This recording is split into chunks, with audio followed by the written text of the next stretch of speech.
voyez la suite par rapport à ce que vous savez des millésimes précédents? Tout à fait. Alors aujourd'hui, on est typiquement dans une situation de millésime sec.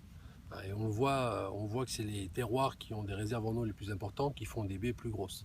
Ça, c'est vraiment une caractéristique. L'autre caractéristique de 2015, c'est que la sortie des grappes, la mise à fleur, c'était bien faite, donc on a un nombre de grappes qui est relativement important.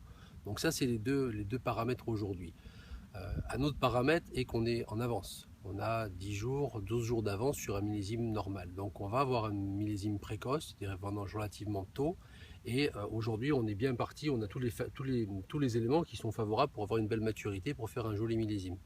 La clé ou la chose qui va peut-être changer un petit peu, c'est la pluie. Donc sur ce millésime, si on a de l'eau qui arrive sur le mois d'août, ça va être tout à fait acceptable pour la plante qui va fonctionner, qui va faire ses maturités.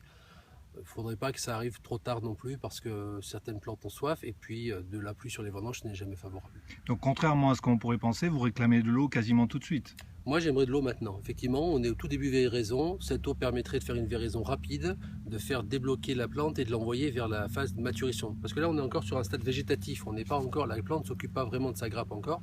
Avec un petit peu d'eau maintenant, on passerait vraiment en phase maturation et en phase de, je dirais, de préparation vraiment du millésime, de la qualité du millésime.